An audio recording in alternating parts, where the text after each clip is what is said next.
Welcome बच्चों, एक बार स्वागत है आपका इंडिया स्टूडेंट अकेडमी में। मैं ब्रजेश झारिया आपको पढ़ाने वाला हूं मैथ्स। आज मैं सॉल्व करा रहा हूं 10वीं का गणित का तिमाही का पेपर, जिसमें मैंने पहला क्वेश्चन लिया है। आकृति में डी समांतर है बीसी, ईसी ज्ञात करना। एक त्रिभुज है जिसमें एक भुजा डी जो है किसी त्रिभुजा के समांतर है। तो मुझे यहाँ पर वैल्यूज दी है। ए डी की वैल्यू 1.5 सेंटीमीटर, डी वी की वैल्यू 3 सेंटीमीटर, ए की वैल्यू 1 सेंटीमीटर। तो हमें ईसी ज्ञात करना है। चूंकि हमने पढ़ा है थेल्स प्रमेय के अनुसार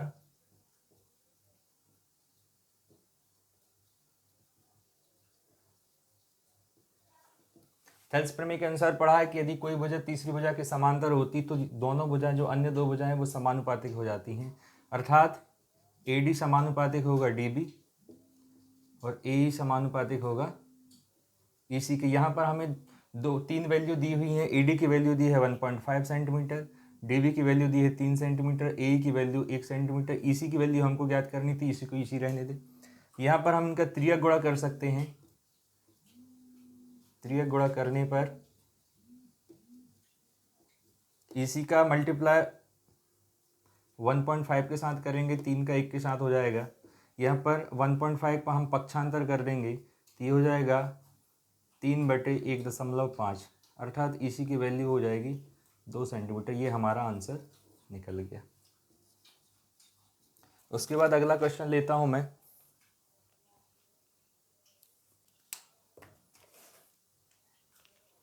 मेरा अगला क्वेश्चन है, लंबाई 6 मीटर वाले एक ऊर्ध्वाधर स्तंभ की भूमि पर छाया की लंबाई 4 मीटर है, जबकि उसी समय एक मीनार की छाया की लंबाई 28 मीटर है। तो मीनार की ऊंचाई ज्ञात करना है। इसको सॉल्व करने का तरीका ये है बच्चों कि यहाँ पर सबसे पहले जो क्वेश्चन में दिया है उसके हिसाब से हम फिगर बना लें। दिया है कि लंबाई 6 मीटर वाले एक ऊर्ध्वाधर स्तंभ की भूमि पर छाया की लंबाई 4 मीटर। यदि मैं यहाँ पर लंबाई 6 मीटर लूँ स्तंभ की,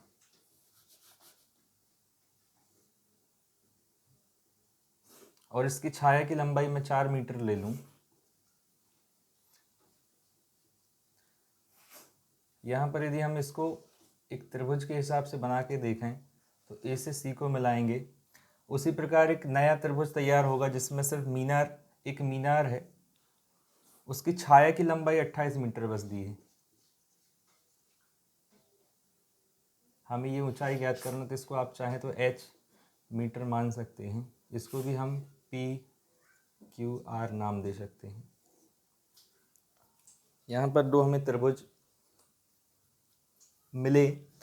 समरूपता कसौटी के हिसाब से यदि उसी समय की बात हो रही थी, ये वाला कोण क्या होगा, बराबर होगा। इसको हम x और x मान लें, और ये वाला कोण 90 डिग्री बना रहा है।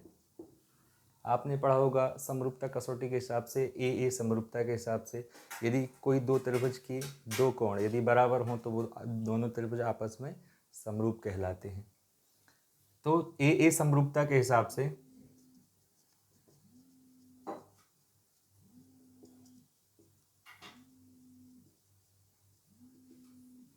तो यदि किसी दो त्रिभुज के आपस में कोण यदि बराबर हो ए समरूपता के हिसाब से, तो उनकी भुजाएं भी समानुपातिक हो जाती हैं।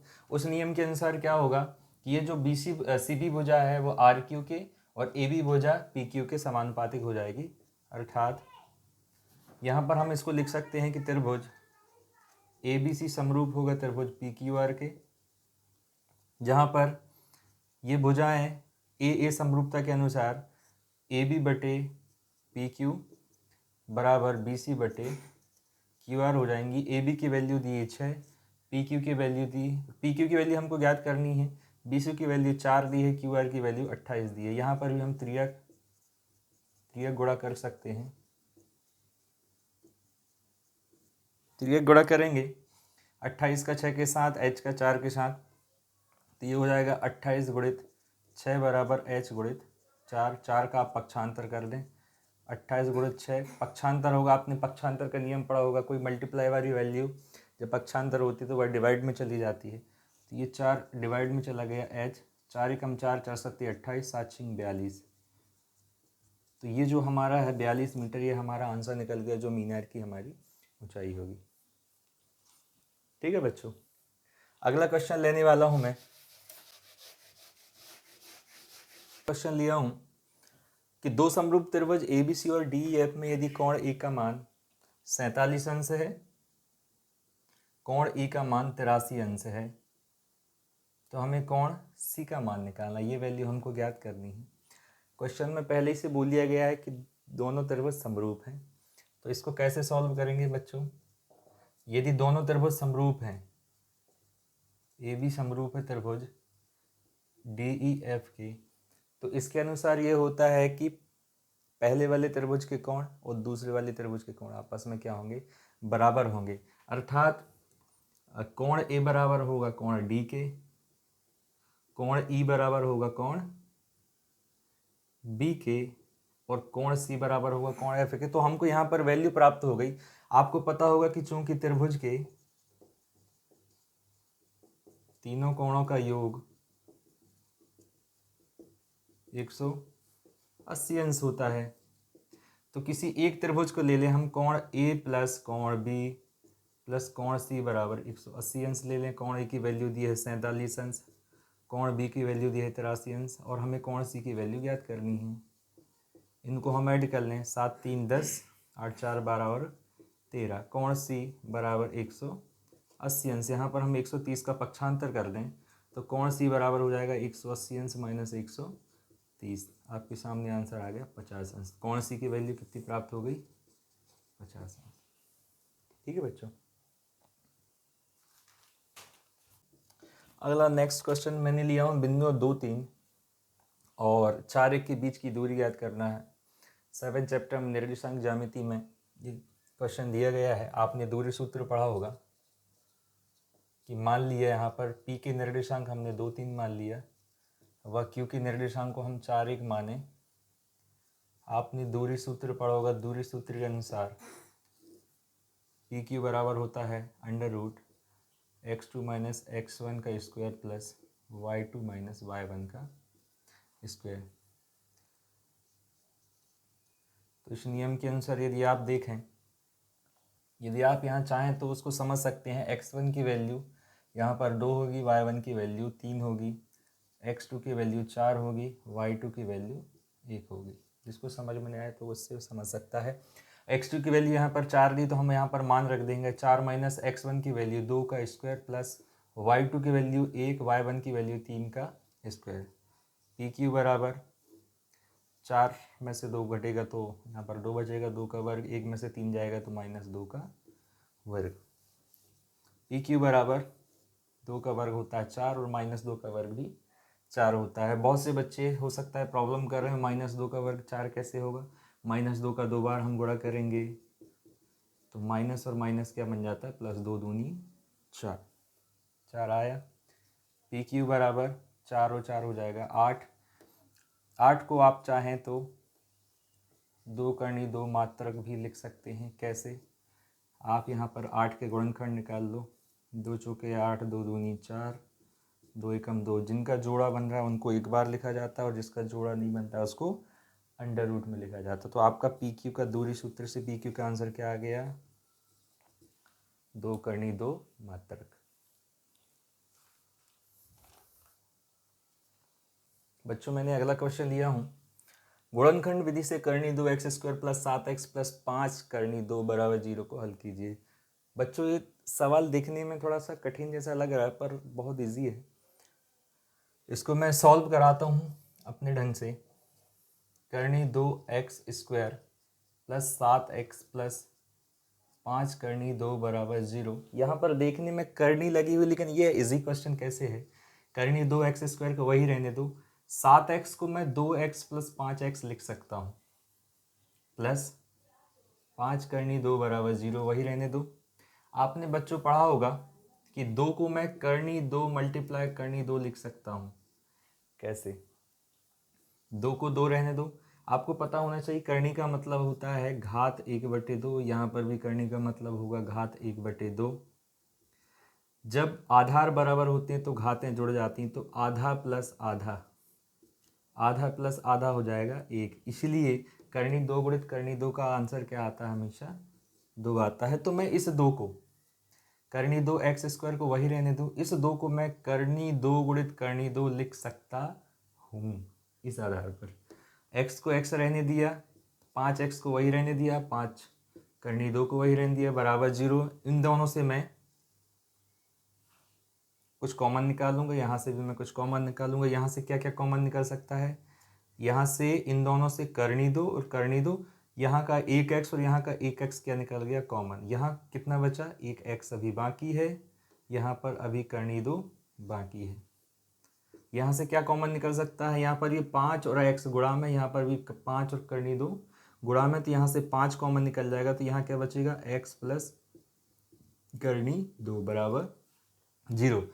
x प्लस करनी 2, x प्लस करनी 2 को फिर मैंने कॉमन निकाल लिया, तो यहाँ क्या बचेगा, करनी 2x प्लस 5 बराबर 0। इसको चाहें तो और आगे बढ़ा सकते हैं, या तो करके x प्लस करनी 2 बराबर 0 ले लो, तो यहाँ पर x की वैल्यू आपकी प्राप्त हो जाएगी, प्लस करनी 2 का पक्षांतर होगा तो माइनस करनी 2 हो जाएगा। या अथवा करके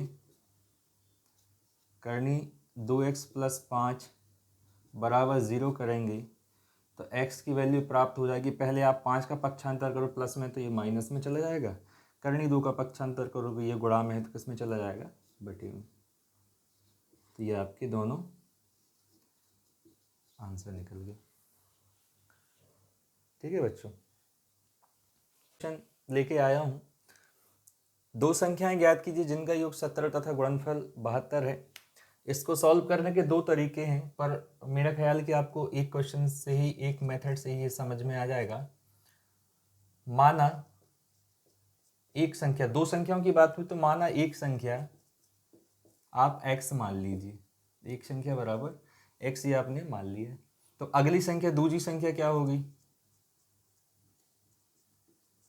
क्योंकि सवाल में दिया है कि दो संख्याओं का योग 17 है। यदि पहली संख्या x मानी तो दूसरी संख्या क्या हो जाएगी, 17 में से यदि मैं x घटा दूंगा तो मुझे दूसरी संख्या प्राप्त हो जाएगी। ठीक है, यहाँ पर प्रश्नानुसार प्रश्न में दिया है कि उन दोनों संख्याओं का गुणनफल 72 है, तो मैं इनका गुणनफल कर लूँ प्रश्न के अनुसार कि पहली संख्या एक संख्या और दूसरी संख्या 17 माइनस एक्स, इनका जो गुणनफल है वो कितना है, 72 के बराबर है। मैं x का अंदर मल्टीप्लाई करूंगा तो ये हो जाएगा 17x माइनस एक्स का x के साथ गुणा होगा तो x का वर्ग बराबर 72। 72 का पक्षांतर करूंगा मैं, धनात्मक संख्या तो इस तरफ ये ऋणात्मक संख्या हो जाएगी, यहाँ कुछ नहीं बचेगा मतलब 0। मुझे एक द्विघात, एक प्रॉपर द्विघात समीकरण के रूप में जमाना होगा, तो ये हो जाएगा माइनस एक्स का वर्ग, ये 17x धनात्मक, तो इसको मैं प्लस 17x माइनस 72 बराबर 0 लिख सकता हूँ। द्विघात समीकरण देखने में अच्छा नहीं लग रहा तो इसको आप कैसा कर सकते हो, इसमें ऋण का गुणा कर सकते हैं। ऋण का गुणा करेंगे तो जितनी ऋणात्मक संख्या है वो धनात्मक हो जाएंगी और धनात्मक संख्याएं ऋणात्मक हो जाएंगी। ये तो हमारा एक द्विघात समीकरण प्राप्त हो गया, x का वर्ग माइनस 17x प्लस 72 बराबर 0। इसके आधार पर हम जो दो संख्या है, एक संख्या और दूसरी संख्या, वो हम ज्ञात कर सकते हैं। ये एक द्विघात समीकरण बन गया, तो यहाँ पर 17x आया, तो आपको ऐसी दो संख्याएं चुननी है जिनका जोड़ना या घटाना करने पर 17, उनका गुणा करने पर 72 प्राप्त हो। तो आपके सामने 9 और 8 दो संख्याएं हैं। कैसे, x का वर्ग वही रहने दो, आप 17x को माइनस 9x माइनस 8x लिख सकते हैं, क्योंकि 9 और 8 कितना होता है 17 और 9 8 कितना होता है 72, प्लस 72 बराबर 0। इन दोनों से आपको कॉमन निकालना है, इन दोनों से कॉमन निकालना है। इन दोनों से यदि कॉमन निकालोगे x तो यहाँ बचेगा x और यहाँ कितना बचेगा -9। यहाँ से आप क्या कॉमन निकाल सकते हो, -8। हमको कॉमन ऐसे निकालना रहता है कि हम पुनः उसका गुणा करें तो हमको फिर से वही वैल्यू प्राप्त हो जाए। -8 को कॉमन निकालेंगे तो यहाँ बचेगा x, यहाँ पर हम प्लस लगेंगे या माइनस लिखेंगे, यहाँ पर हमें माइनस लिखना पड़ेगा। क्यों, क्योंकि माइनस का माइनस के साथ गुणा होगा तो क्या बनेगा, प्लस बनेगा। तो यहाँ पर ये कितनी बार में जाएगा, 9 बार में, क्योंकि 8 नाम 72 और माइनस माइनस क्या बन जाएगा प्लस, बराबर क्या चल रहा है 0। x माइनस 9 को हम फिर क्या निकाल लें, कॉमन निकाल लें। यहाँ पर अब क्या बचा, x माइनस 8 बराबर 0। तो या तो x माइनस 9 बराबर 0 ले लो तो आपको x की वैल्यू क्या प्राप्त हो जाएगी, 9, अथवा x माइनस 8 बराबर 0 ले लो तो x की वैल्यू क्या प्राप्त हो जाएगी, 8। आपको जो रखना हो, यदि आप एक संख्या 9 मानते हैं, है ना, यदि एक संख्या आप क्या मानते हैं, x बराबर 9 मानते हैं, तो दूसरी संख्या क्या हो जाएगी, दूसरी संख्या हो जाएगी 17 माइनस एक्स।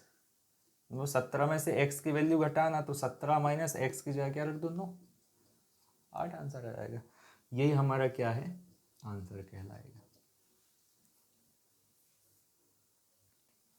अगले क्वेश्चन ने लिया है बच्चों, संख्याओं 510 और 92 के एचसीएफ और एलसीएम ज्ञात करना तथा जांच करना है कि दो संख्याओं का गुणनफल एचसीएफ और एलसीएम के गुणनफल के बराबर होता है। मेरे ख्याल से मैक्सिमम बच्चों को ये एलसीएम एचसीएफ निकालना आता होगा, फिर भी उन बच्चों के लिए जिनको एलसीएफ एलसीएम निकालता नहीं बनता है, को कैसे निकाला जाता है, उसका हल करने का तरीका है, पहले 510 और 92 का एचसीएफ और एलसीएम निकालें। जैसे 510 को, और यहाँ पर हम 92 की बात करें, इसका करें तो 2 दूनी 4, 2 पंचे 10,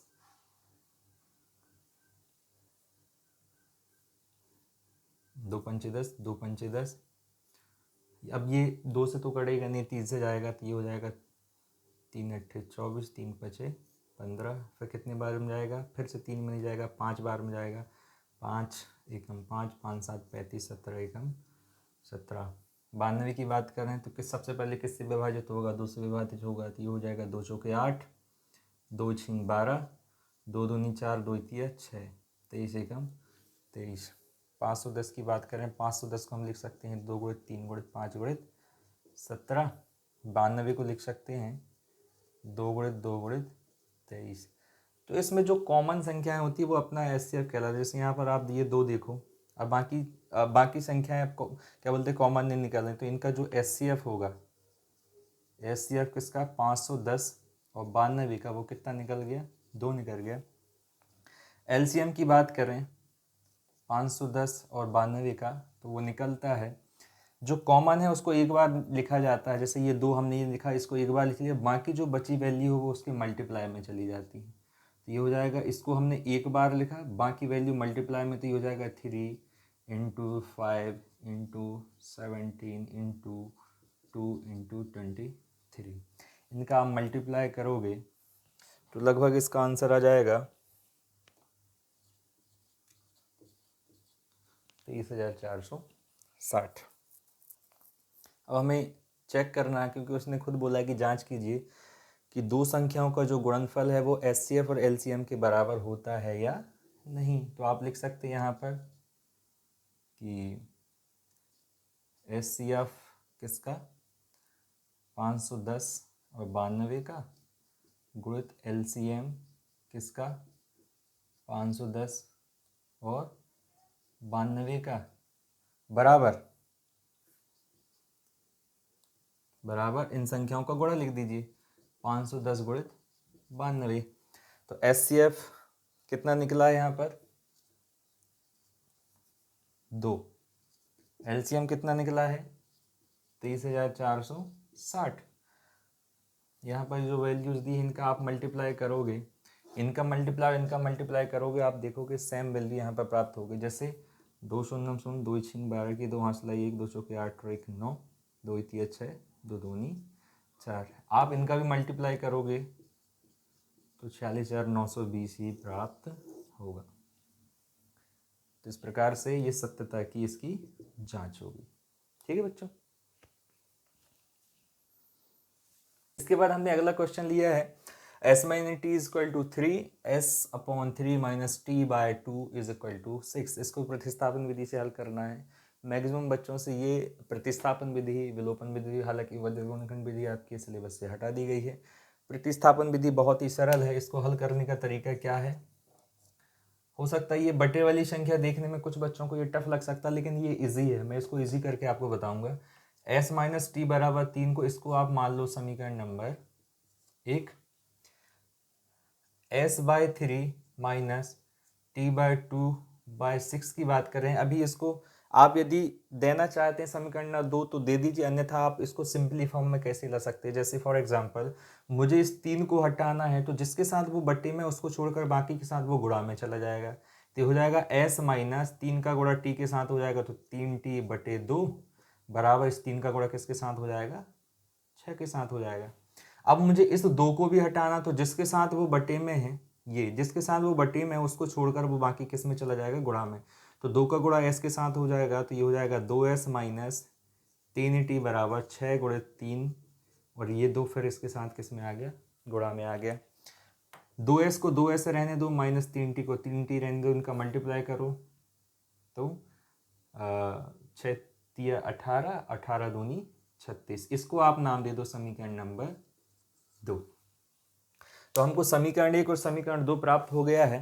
आप समीकरण 1 से प्रतिस्थापन विधि से बहुत फंडा सरल है। यहाँ पर समीकरण 1 से हम बात करें, समीकरण 1 से क्या दिया है, s माइनस टी बराबर 3। आप यहाँ पर t का पक्षांतर करो, ये माइनस में तो इस तरफ ही किस में चला जाएगा, प्लस में। इसको नाम दे दो समीकरण नंबर 3।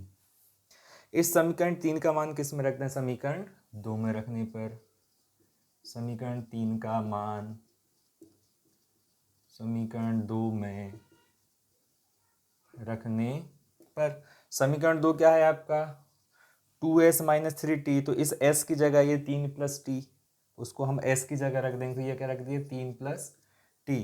माइनस में क्या चल रहा है, 3t बराबर 36। इनको सॉल्व कर लें, 2 का अंदर मल्टीप्लाई करेंगे तो ये हो जाएगा 2 तिया 6, और 2 का t के साथ गुणा होगा तो 2t, माइनस क्या चल रहा है 3t बराबर 36। आप 6 का चाहे तो पक्षांतर कर सकते हैं, तो 2t से 3t घटेगा तो माइनस टी बचेगा।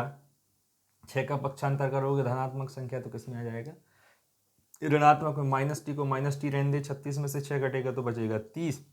माइनस टी बराबर 30, या इसी को लिख सकते हैं टी बराबर माइनस 30।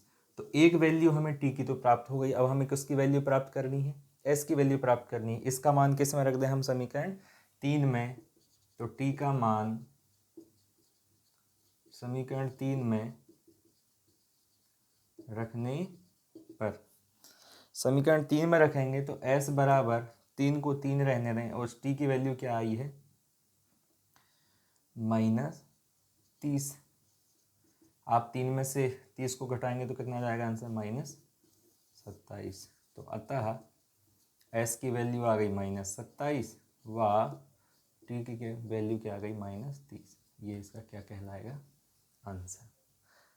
प्रतिस्थापन विधि दिखने में हमें इक्वेशन बहुत ही कठिन लगते हैं, लेकिन है बहुत इजी। ठीक है बच्चों अगला क्वेश्चन लिया हूं मैंने, 3x प्लस 5y माइनस 8 बराबर 0 और 9x बराबर 2y प्लस 7। इसको विलोपन विधि से हल करना है। इक्वेशन एक जैसी बनी नहीं है, तो सबसे पहले इसको हम इक्वेशन को सही फॉर्म में हम जमा लेते हैं। 3x प्लस 5y माइनस 8 बराबर 0 को वही रहने दो, इसको आप मान लो समीकरण नंबर 1। ठीक है, ये वाली इक्वेशन सही जमी नहीं, तो इसको आप हल करने का तरीका क्या है, आप 9x को 9x रहने दो, 2y का और इस 7 का आप पक्षांतर करो, धनात्मक संख्या तो किस में आ जाएगी, ये ऋणात्मक में, प्लस 7 भी किस में आ जाएगा, माइनस में। यहाँ कुछ नहीं बचेगा, मतलब बराबर 0। इसको दे दो समीकरण नंबर 2। विलोपन विधि करने से पहले हमें कोई भी x वाले पद या y वाले पद को विलुप्त करने के लिए हमें उनका मल्टीप्लाई करना रहता है। फॉर एग्जांपल समझो, जैसे मुझे 9x यहाँ पर समीकरण 2 में 9x दिया, जबकि समीकरण 1 में 3x दिया है। यदि मुझे इसको 9x बनाना, तो मुझे यहाँ पर इस समीकरण में 3 का मल्टीप्लाई करना होगा। क्यों करना होगा, क्योंकि 3 का मल्टीप्लाई इसमें करेंगे तो ये भी 9x हो जाएगा। तो 9x और 9x जब हम घटाएंगे तो एक पद हमारा क्या हो जाएगा, विलुप्त हो जाएगा। तो हम यहाँ पर करते हैं कि समीकरण 1 में हम 3 का गुणा करें, और जो इक्वेशन प्राप्त होगी उसको हम उससे हम किसको माइनस करेंगे, समीकरण 2 को माइनस करेंगे। तो इसमें 3 का गुणा करने पर ये हो जाएगा 9x, 3 तिर का 9x, 3 पचे 15y और 3 अट्ठे 24 बराबर 0। और अगली इक्वेशन जो है 9x माइनस 2y माइनस 7 बराबर 0। जब हम घटाते हैं तो चिन्ह बदलते हैं, ऋणात्मक संख्या धनात्मक हो जाती है और धनात्मक संख्या ऋणात्मक, तो ये जो धनात्मक संख्या है ये क्या हो गई ऋणात्मक, ये ऋणात्मक संख्या धनात्मक हो गई, ये ऋणात्मक संख्या भी क्या हो गई धनात्मक, ये धनात्मक 9x, ये ऋणात्मक 9x, ये क्या हो जाएगा कैंसिल, ये प्लस 15y और ये हो जाएगा प्लस 2y, तो ये हो जाएगा 17y। यहाँ पर भी -24 और ये +7 है, कितना बचेगा माइनस, आप 24 में से 7 घटाएंगे तो 17 बचेगा बराबर 0। तो आप इसको और आगे बढ़ा सकते हैं, 17y -17 का पक्षांतर करो माइनस में तो किस में चला जाएगा प्लस में, तो y की वैल्यू प्राप्त होगी 17/17, मतलब y बराबर 1। अब हमें किसकी वैल्यू प्राप्त करनी है, x की वैल्यू प्राप्त करनी है।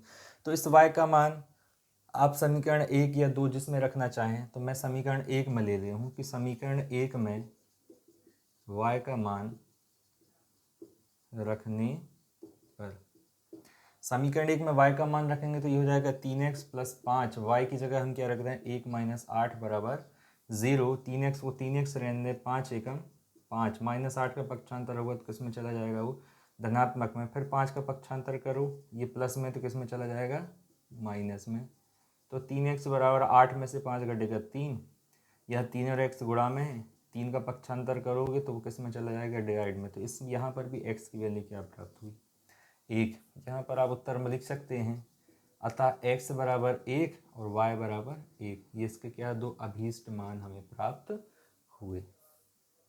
ठीक है बच्चों मैंने अगला क्वेश्चन लिया हूँ, 2 अंकों की संख्या के अंकों का योग 9 है, इस संख्या का 9 गुना संख्या के अंकों को पलटने से बनी संख्या का 2 गुना है, वही संख्या ज्ञात कीजिए। सवाल देखने में बहुत ही टफ, बहुत ही कठिन जैसा लग रहा है, लेकिन है बहुत ईजी, इसको समझना होगा आपने। बहुत सबसे पहले तो इक्वेशन बनाना है, कैसे बनाएंगे उसको समझो पहले। सवाल में खुद बोला कि 2 अंकों की संख्या के अंकों का योग 9 है, इस संख्या का 9 गुना संख्या के अंकों को पलटने से बनी संख्या को 2 गुना। सबसे पहले हमको ना यहाँ पर संख्या बनाने के लिए पहले दहाई का अंक और इकाई का अंक बनाना होगा। तो माना दहाई का अंक, दहाई मतलब 10, तो दहाई का अंक मैं x मान ले रहा हूं, व इकाई का अंक मैं क्या मान ले रहा हूं, इकाई का अंक y मान ले रहा हूं। तब वो मान क्या होगा, यदि आप अच्छे से समझे तो वह मान क्या हो जाएगा, तो इकाई की जगह क्या है y और दहाई की जगह क्या है x, तो इसको मैं 10x + y लिख सकता हूँ। जो संख्या का मान है वह संख्या का मान मैं क्या लिख सकता हूँ 10x + y। अब जैसा प्रश्न कह रहा उसके अनुसार तो मैं इसको लिखूंगा प्रश्नानुसार।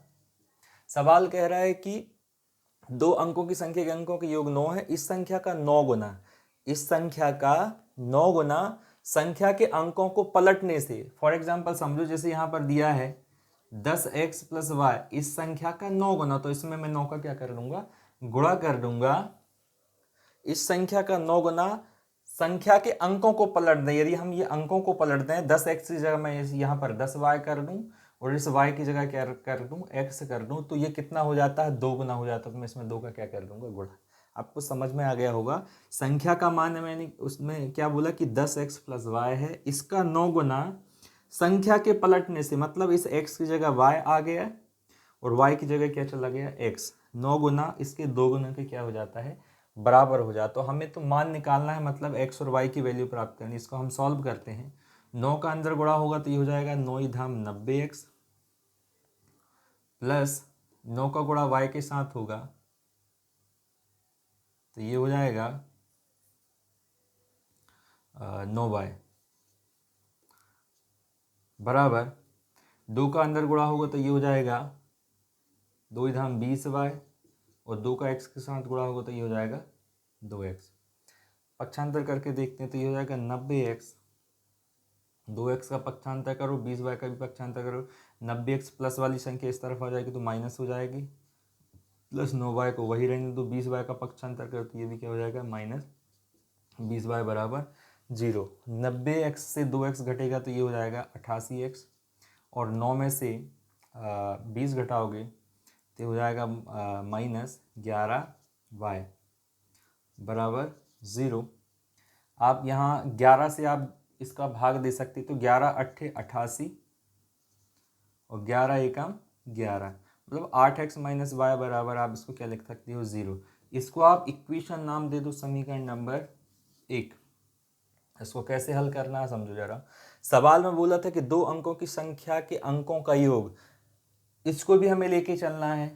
तो प्रश्न के अनुसार एक इक्वेशन तो ये बन गई, दूसरी इक्वेशन ये बोला है कि अंकों का योग, मतलब पहली संख्या दहाई अंक क्या माने थे x और इकाई अंक क्या माने थे y, इनका योग कितना है 9। तो ये हो जाएगा समीकरण नंबर 2 आप। तो बच्चों हमें यहाँ पर दो समीकरण प्राप्त हो गए, 8x माइनस वाई बराबर 0 और x प्लस वाई बराबर 9। इसको हमने समीकरण 2 माना। आप यहाँ पर विलोपन विधि से इसको हल कर सकते हैं। आप यहाँ पर सीधा सा देखो, एक कोई पद x वाले पद को या y वाले पद को हमको विलुप्त करना रहता, तो आप देखो यहाँ पर यदि हम माइनस वाई यहाँ पर दिया है, प्लस वाई दिया है, इसको हम खाली जोड़ देंगे तो ये y से y कैंसिल हो जाएगा। फॉर एग्जाम्पल जैसे यहाँ पर दिया समीकरण 1 व समीकरण 2 को जोड़ने पर आप जोड़ें, यहाँ पर 8x माइनस वाई बराबर 0 दिया है, यहाँ पर दिया है x प्लस वाई बराबर 9। जोड़ेंगे तो माइनस वाई से प्लस वाई क्या हो गया कैंसिल, 8x और x हो जाएगा 9x बराबर 9 में शून्य जुड़ेगा तो 9। तो x की वैल्यू क्या प्राप्त हो जाएगी 9/9 मतलब 1। इसका मान आप किसी भी इक्वेशन में रख दें, मान लो समीकरण 2 में रख दें। x का मान समीकरण 2 में रखने पर, समीकरण 2 में रखेंगे तो क्या हो जाएगा, x की जगह 1 रख दें प्लस y बराबर 9। 1 का पक्षांतर करें धनात्मक संख्या तो किस में चले जाएगी, ऋणात्मक में। तो y की वैल्यू क्या प्राप्त हो गई 8। क्वेश्चन में बोला गया था कि दो अंकों की संख्याओं के अंकों का योग 9 है। अब देखो यहाँ पर x की वैल्यू क्या प्राप्त हुई है, 1 प्राप्त हुई है, और y की वैल्यू क्या प्राप्त हुई 8। तो बच्चों आपको यहाँ पर x की वैल्यू 1 प्राप्त हो गई, y की वैल्यू 8 प्राप्त हो गई। हमको वह संख्या ज्ञात करनी थी। संख्या के लिए हमने यहाँ पर इक्वेशन बनाया था 10x प्लस वाई। अतः संख्या का मान क्या होगा, अतः संख्या का मान होगा, आपने क्या माना था 10x प्लस वाई, तो इस 10x की जगह आप क्या वैल्यू रख दो, 1 रख दो, और इस y की जगह क्या रख दो 8 रख दो। 10 एकम 10 प्लस 8, तो वह संख्या क्या होगी 18। ये होगा इसका आंसर। 18 कैसे होगा, क्योंकि इनके अंकों का योग कितना प्राप्त हो रहा है हमको 9 प्राप्त हो रहा है। ठीक है बच्चों, वीडियो अच्छा लगा हो तो लाइक और शेयर करें और चैनल को सब्सक्राइब करें। मिलते हैं अगली वीडियो के साथ, तब तक के लिए नमस्कार। सभी का बहुत बहुत धन्यवाद।